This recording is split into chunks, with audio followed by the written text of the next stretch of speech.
Please welcome this evening's guest moderator, David Fear from Time Out New York, and tonight's guests, Alexander Skarsgard, Brit Marling, and Zal Batmahglij.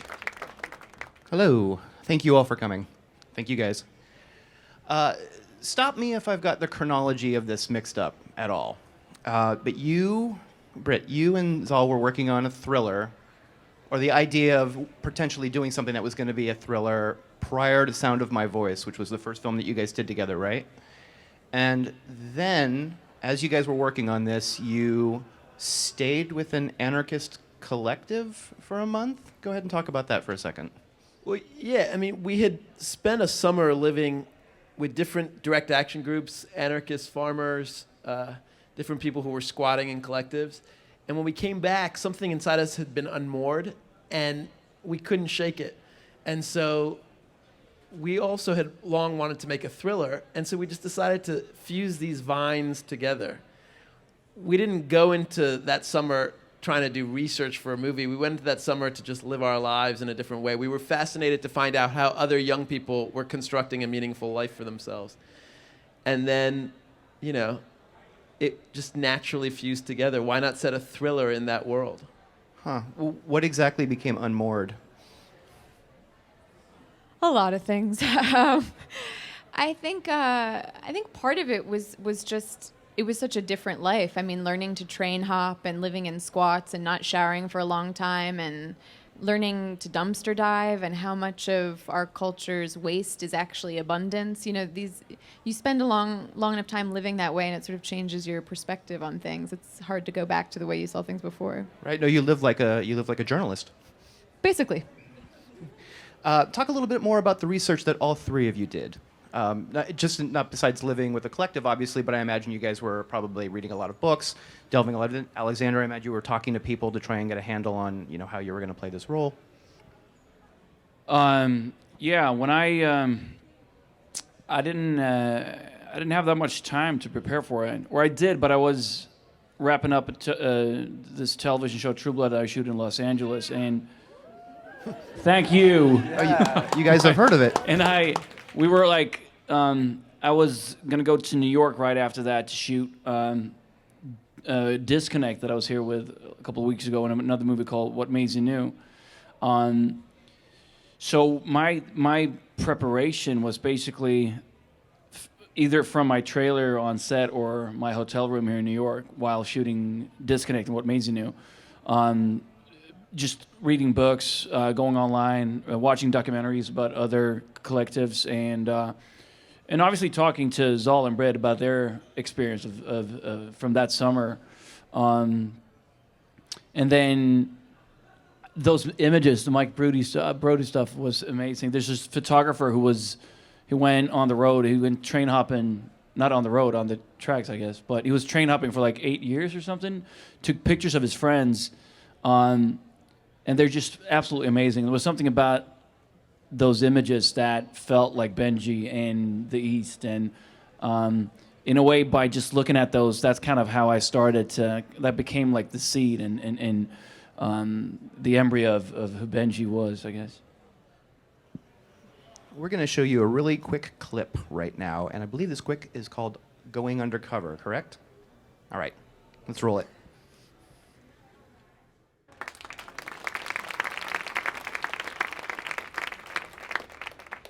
So as you can tell from this clip, this movie is a thriller, very clearly a thriller.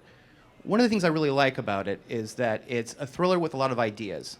Now, clearly going into this, you can tell that the people who are making this movie have a lot on their minds. There's a lot of stuff they want to talk about that's, you know, going on in the world today. It's also very clear that you're making a piece of entertainment. Like, this is a thriller, and the idea is to get people to go see this and think about things and lose themselves for a couple of hours. So can you guys talk a little bit about the balance of striking that, where you're not just giving somebody a piece of escapism entertainment, but you're also not giving somebody some sort of, you know, polemic collegiate lecture? Well, I'm sure a lot of you guys in the audience here, and I'm sure you feel very frustrated, as we did, about the current state of the world. Whether you're on the right or the left or anywhere in between, we live in a very strange time. I don't think that's debatable. And so Brit and I would read a lot of these news stories that would sort of break our hearts, right? Like about kids who were dying of arsenic poisoning from cancer. in their sort of bathwater, or we'd read about a drug, a pharmaceutical, an antibiotic that a woman took. She took 5 pills and she ended up in a wheelchair. And the question is just who's accountable for that kind of devastation? And so we wanted to explore that by making a film that held people accountable for that kind of stuff. But it also, for me, as a reader, when I first got the script, I didn't know Zal and Brit. I was a fan. I'd seen Sound of My Voice and thought it was brilliant. And Another Earth that Brit did with Mike, also a great film. But it was something about the script because I think it could have easily been a movie about a woman who works for the big bad corporation and then infiltrates this group of weird, smelly anarchists with, that doesn't, he doesn't shave and they it's all weird. But then she realizes, oh, they're actually the good guys. And then she joins forces with them and fights the big bad corporations. What I loved about the script and what made it so intelligent to me and interesting to me was that it was had much more depth than that. Even when she joined the group, it's not a homogenized group. They're all, even within the group, they don't agree, which I think is real and what happened to a lot of, the Weather Underground, for example, imploded because some were willing to take it really far, some were willing to hurt other people, some were willing to kill other people, and some weren't. And that created a lot of tension. And I think that was really interesting in the script, that we didn't agree within the group. And Sarah joins the group, and they don't agree. Not even at the end of the movie do they all agree. And even if I agree with, absolutely, there's a lot to be upset about in our society today. But I always hate when you watch a movie or read a book or watch a play, when it feels like you're being shoved and the opinion of the author or the filmmaker down your throat. Even if I agree with it, I'm like, ugh, please, I want to take a shower now, And what was so good about this is just I put down the script and it made me think about these very interesting questions about morality. How far is it okay to go? Like Benji's character who subscribes to the idea of an eye for an eye. Okay, well, is it okay to commit a crime? Is it okay to hurt someone? Is it okay to kill someone? And I didn't feel that Zal and Brit said, and here's the answer on page 105, Right. It made it much more real. Well, we didn't have any answers because we just haven't lived life long enough. So all we had was questions and frustrations, which sort of manifest themselves in the form of paranoia, which is really thrilling. And on set, we were very serious because we had very little time and money to make this movie, so we were working very hard.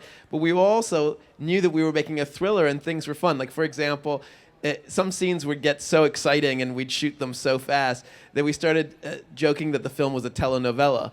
And so Alexander would do that for us all the time while we were sitting around waiting for the lighting setups or something. Alexander, will you do it? Guys, will you ask him to do his telenovela? Come on, ask him.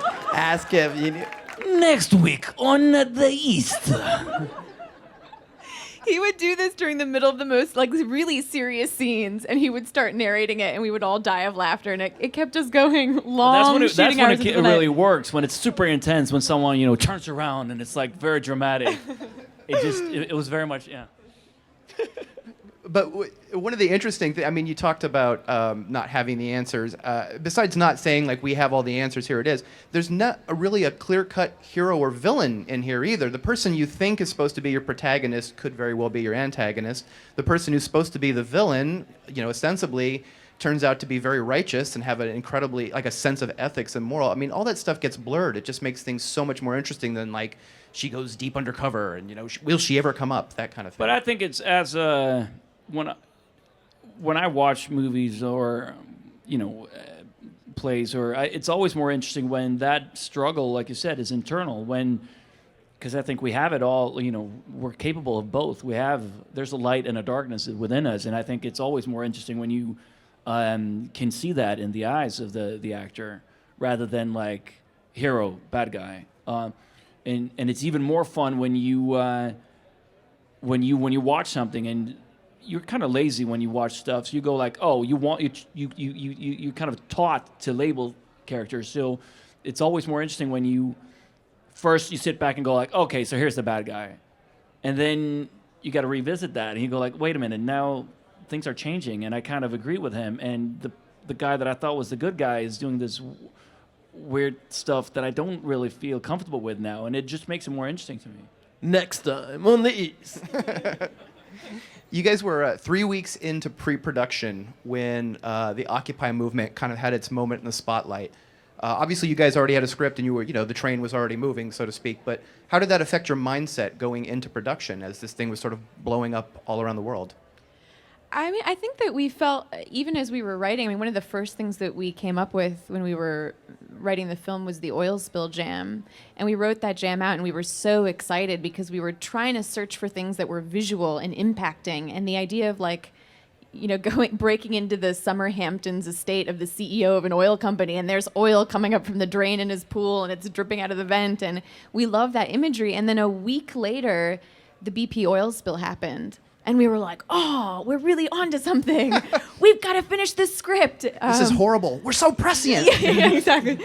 And then WikiLeaks happened, and then things just kept making the story more and more prescient. And then, as you said, right before, 2 weeks before we started shooting, Occupy happened. And that was a major moment because suddenly, all these ideas and groups that had been pretty far away from the mainstream media coverage were suddenly in the spotlight, Front and center. And so it made us really excited to make the film and make it quickly and have it enter the world. And I think all the ideas that these groups bring into the spotlight are only becoming more and more important. So No, you guys were clearly reading the slogan writing on the wall. I mean, it seems like you were tapping into. There's something that this movie taps into that just seemed to be kind of floating around in the air. And then that's when the Occupy movement comes. It feels like a lot of that stuff just comes together. We've got another clip for you guys. So check this out. Go ahead and roll the clip.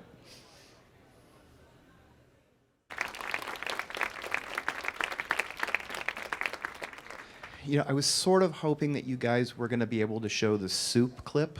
I don't want to give away everything in the film, but there's this amazing sequence that involves the collective eating soup. Can you guys talk about that scene for a second? Because it's a really pivotal moment in the movie. Yeah, it's hard for us to show you guys clips of this movie because there's so many twists and turns, especially with Alex's character. We really wanted to show you guys an Alex clip, but everything keeps turning, and I want to save those surprises for when you guys are in the theater. But we'll talk about the soup scene. It was a very intricate scene that involves the characters drinking soup in an original way. And if you've seen our first film, Sound of My Voice, it's a little bit like the other collective scenes in that movie. Very cultish, yeah. Yeah, very cultish. We shot that the first Friday of shooting. So on the 5th day of shooting. And afterwards, the crew lined up and they came to shake my hand, and these are older guys. And they said, Zal, some of them said to me, Zal, we thought that this script was kind of weird and out there, but especially this scene. But now that we just saw it, the way that Alexander led these guys in doing this thing, man, we're so down with this movie. That was so beautiful and so awesome. We did not expect that. And so it was a nice moment. We had the crew after that, and we were all very tight making this movie. Without giving away too much, it's this build up and build up and build up, and you get the sense that your character, who's infiltrating, I guess you would call them, some people would call them pro-activists, other would call them eco-terrorists. You're basically infiltrating this group, and you have the sense that these guys are horrible, they're really ominous, and they're bad. And then the minute you see this sequence, you understand how their mentality works. There's a collective mentality that works with, argue your character clearly being the leader. There's supposedly no hierarchy here, but your character is clearly alpha in that room. And the sense that you guys are all working together, you immediately kind of shift your perspective on who these people are and what you've gotten yourself into. I would argue that Ellen's character gives his character a run for his money as the leader. They're both alphas, but in that scene, yes, it's a performative moment. If you've never thought that Ellen Page had a bite to match her bark in terms of an actress, you'll change your mind once you see this movie. Before I turn this over to the audience for questions, I've got a question for you guys. We just talked about activists versus eco-terrorists, and I think leaving this movie, you start to question how you would characterize the collective known as the East. Each of you, at what point do you guys feel that the means stop justifying the ends, or do you feel that? On On a personal level, not as Sarah, but on a personal level, I'm the kind of person who feels like you are the sum of your actions. So I don't know that I could take any actions that I felt like, well, these are the wrong things to do, but they may lead to a greater right. I think that I would not be able to get there.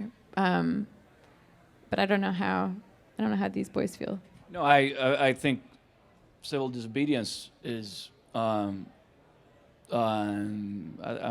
for it in certain occasions, but Benji is willing to go really far, way further than I would. But obviously, playing him, I had to believe in it, and I had to feel his frustration, and also feel that, like Zal said, there's nothing.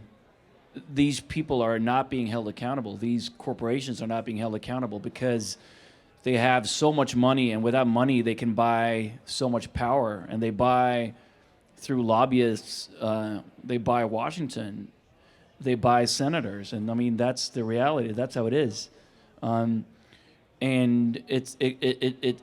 that just creates a frustration. I think in Benji's case, he feels that this is the only way to wake people up. But of course, I wouldn't take it that far. But playing him, I had to kind of feel that frustration for sure. And that sense of commitment, of course. Absolutely, yeah. I guess I would say that we sometimes think that we're powerless, that we're just like one individual, and that our vote doesn't count, or our civil disobedience doesn't count, or that our voice alone will be drowned out in all these other more powerful voices or more powerful movements. But I would challenge all of us to take ourselves more seriously. We're each capable of so much change and so much. I mean, look at how the country got together and voted Obama into office twice. I mean, a guy named Hussein becoming president was not really like something. A black guy named Hussein becoming president was not something everybody saw coming 10 years ago. And so I would argue that we are capable of great change and great activism, and that one of the things that we have to do is try to become softer, each of us, and develop more empathy rather than being so hard all the time and so ironic. Try to develop more empathy and kindness towards ourselves first, and then towards other people. So I think sometimes the hardest form of activism is the one that where we're trying to be more sensitive to the world that we live in. That doesn't mean that you aren't committed to your action. I think Gandhi was very committed to his action, but I think a level of sensitivity is required to really to move forward. Becoming hard in order to become an activist, I don't think that's a good end. That's kind of in the first moment between Benji and Sarah when something happens. She's about to leave the East, and they have an encounter where Benji's basically saying, "You can't leave because you don't know where you are. You don't know how you got here, so I can't let you walk out." And Sarah's like, "What? You think I'm not tough enough for the truth?" And Benji says, "You're not soft enough for the truth." And that is like a dart that enters her heart, and she's in love. Next week on the East. Next week on the East. All right, who's got some questions out here? Hi, thank you. I saw the company you keep just the other night. Oh, cool. Great role for you. I was really able to identify, my parents were old hippies, and I actually went to a lot of the demonstrations against Vietnam. Oh, wow. And I really, really understood how the SDS turned into the Weathermen. Yeah. And I was wondering how you compare it to this movie, because I really feel like, I haven't seen it yet, obviously, but I understand what the East is doing because so many people are being hurt. Yeah. That's such a good question. I'm so glad you brought that up. I feel like they're actually interesting companion pieces, and they were shot at the same time. I left Robert's film and got on a plane and landed, and we started shooting The East the next day. And I don't think it's an accident that those two films were being greenlit and going into production at the same time. I think it's sort of a current in the air that we're all feeling, which is this question of what does modern activism look like? And I think what's interesting about the group represented in the East, or some of the collectives that we met or spent time with, is this idea that young people feel that the activism is in how you choose to live your life, and that in some ways sort of dropping out of the system and living your life in what can often be a really sort of difficult setting is that sort of your politics and your principles becoming how you live your life is the way you are an activist. So it's interesting to compare the two and to think about, I mean, I think they're both asking really intense questions about how far one should go in pursuit of what they feel is the right thing and in pursuit of waking other people up to what they feel is the right thing. And I think there are no easy answers, but it's exciting that both films are starting a dialogue about it. I think that's really cool. Next question. Hi, I just want to say I really liked the movie. Great job, all of you. And I just have a question. So each member of the East sort of has their own connection to the causes in some very specific way that I don't want to spoil. So how hard was it to find the balance between making it really like impersonal and just wild anarchy, and then finding a reason that each character has in being mad at like the destruction that's happening to the world? Well, I think that the political is personal and the personal is political. And I think that each of us in this room has something that's happened to us in our life, whether in childhood or in adulthood or somewhere in between, that sort of shaped our lives. And a lot of times when we experience hardships or injustices, we feel very passionate about them and passionate about those causes. And so I think a lot of people who are activists have experienced some sort of moment that woke them up to being an activist. Just like, as a director, I experienced some things that made me become a director. Brit experienced things and Alex experienced things that made them become an actor. I mean, I love hearing Alexander's story of how he became an actor. It's a great story. Maybe he'll tell us that story in a few minutes. But there are things that shape our lives, and I don't think that means that the activism is any less important or critical or necessary if it's inspired by some sort of personal event. So I think it makes for a better film because it makes it more emotional and more exciting and more thrilling when there's a personal connection. But I also think it makes the activism deeper and more honest when it's not impersonal. I'm not interested in impersonal lives. I don't want to live one, and I don't want to make movies about one. Alex, will you talk about becoming an actor? No pressure. Because Alexander's father is an actor. I don't know if you guys know that. An actor named Stellan Skarsgard, who's amazing. I remember being 14 and seeing Breaking the Waves in theaters, and your dad blew me away. I was too young to see that movie, but your dad blew me away. I've never told you that. You went to see that when you were 14? Yeah, Really? with my friend Nellie. We went together. Yeah.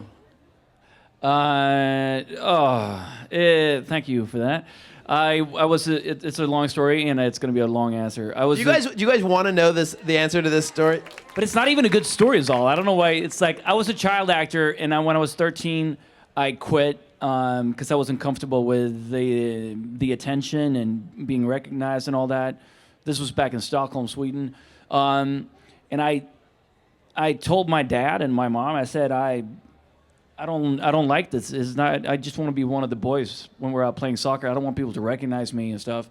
And my dad was very supportive, and he basically said, I'm an actor. I love my job, but it is a difficult job. 90% of my friends are super talented. He was a stage actor back in Stockholm then, and he said 90% of my friends are super talented, but they don't make a living doing what they love. They wait tables, and they can't support their families as actors. And for me, I'm doing repertoire theater. I rehearse all day. I perform at night. I don't see you and your mom and your siblings enough, but I do it because I have to. I don't have another choice. I love this. This is there's no option out there. But if there is, do the other thing. Whatever it is, go do that. Only do this if you have to. And I didn't feel that. I was a kid. I wanted to be just a regular kid. So I didn't act for 8 years. And then when I was 20, 21, I was out of the military. I lived in Leeds in England. Like most people that age, I was just trying to figure out what I wanted to do with my life. And there was nothing else I wanted to do. I missed being on stage. I missed being in front of a camera so much. So I came here to New York, to Marymount Manhattan College in Upper East Side. And here I am today. Thank goodness. And I feel very comfortable now. We would have had no Benji. Can you top that story, Brit? No. No, I can't. I mean, I had a weird route too. I studied economics in school, and I was thinking I was going to work as an investment banker, and then I did that for a summer, and I decided it wasn't for me. And so I dropped out of school and moved to Cuba and was making a documentary with our friend Mike. And I thought, oh, storytelling is really challenging and interesting, and I want to be a storyteller. So I ended up in LA, and it turns out it's a lot harder to become a storyteller or an actor than you can't just like ask someone for that job. No one's going to give you that job. They won't just give it to you No, if you no, it ask? turns Even what out- if you ask politely? No, if you ask really politely, they still will not give you that. Please, no, nobody will give you the job. So I started writing in order to act. And Didn't you approach, I've heard the story that you've approached Zal like after you saw a short that he had done and was just sort of like, hey, let's work together. yeah, Zal and Mike made this amazing short film at Georgetown, which is not a school that's really known for filmmaking. I mean, most people are going to work on Capitol Hill or, in New York and investment banking world. And they were these like strange kids on campus who were making movies. And they made this beautiful short film called Lucid Gray. And I basically spent the rest of my freshman year stalking them on campus, trying to get a job in their movie. And I was taking photography classes, so I had access to the lights in the lighting department. So I saw Zal, he was buying juice at the grocery store, and I like followed him up and down the juice aisle, like trying to work up the courage. And finally I tapped him on the shoulder because he's like a cool upperclassman and I'm a lowly freshman. And I was like, hi, are you Zal? And he turned around and he was like, yeah. And I was like, yeah. Yeah, I'm Zal. Yeah. And I was like, I was just wondering if I could work on one of your films. Like, I have access to lights. I could bring lights. I could maybe even do sound. And he turned around and he was like, gave me this look. And he was like, maybe, have you ever done any acting before? Do you want to be in one of my movies? And I was like, okay.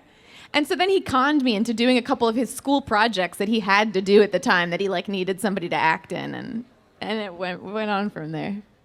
There's a great, Brit gave a graduation speech at Georgetown University last week, and she invited me along, and I went, and it's amazing. And I didn't know what she was going to talk about, but because I just wanted to be surprised. But in front of all these students, thousands of students graduating and their parents, she told the story of how Mike and Brit and I met, banded together, and moved to LA to make movies. It's a great story. It's available online. You guys should watch the speech. It's a beautiful speech. And I was so inspired by. I read about you guys before we met. When I read the script, and it really is an amazing story for someone working on Wall Street, very successful, to just move to Cuba to make a documentary, and then move to LA, and not only move to LA, but also like coming to LA and then reading all these, like, as a young beautiful woman in LA actress, it's difficult to find great material. With substance. It's a lot of like the hot girlfriend parts.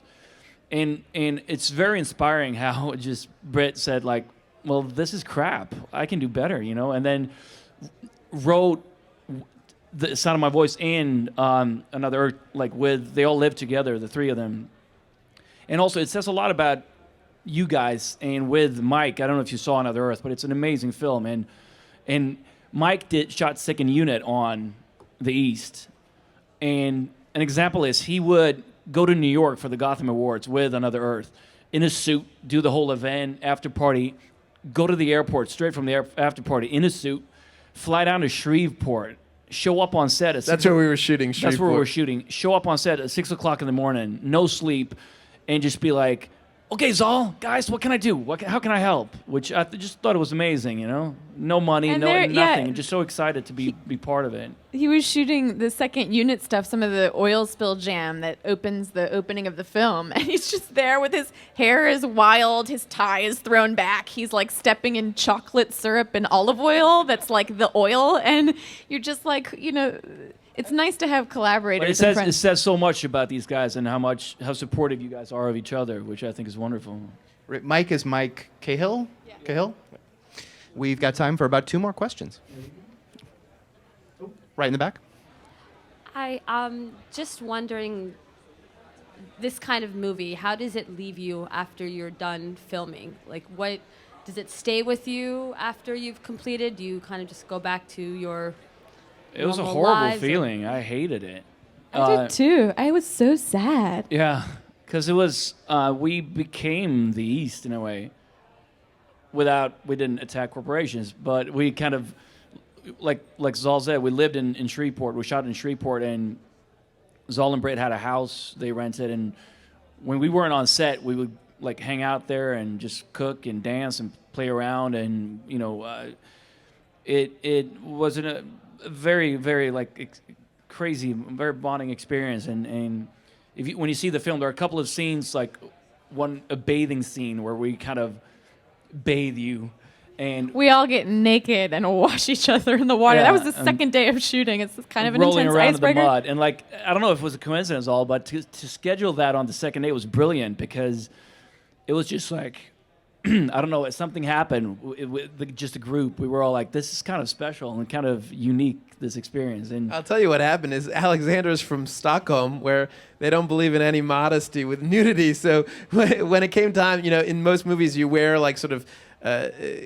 modesty. I think they're called modesty pieces.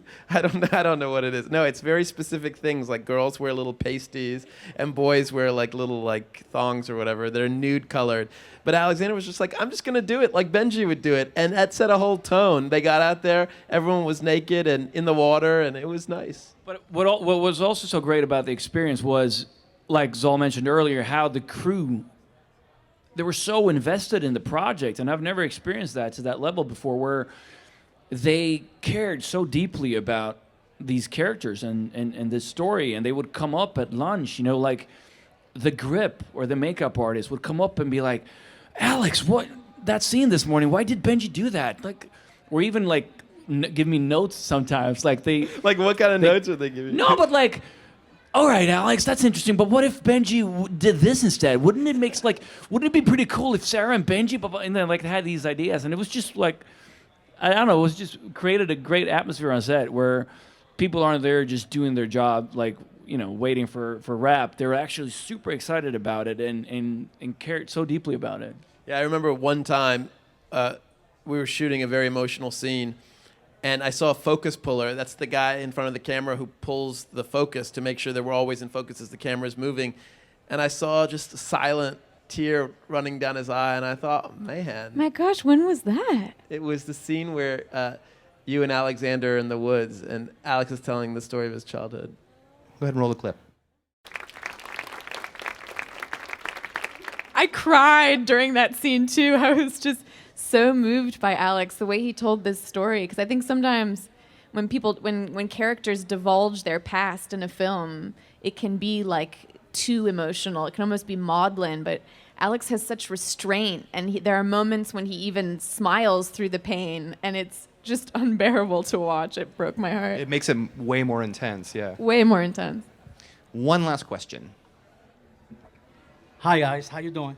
Hey, how's it going? Pretty For good. the filmmaker, are you planning to make part 2 in the future? And if you're gonna use the same actors? You better. I don't know. It's a good question. Yeah, I think maybe we'll make a TV show. It's a good idea for a TV show. You guys have to go see the movie first. Next week on the East. Exactly. Thank you so much for showing up. Thank Take you, care. guys. Thanks so much. Thank you.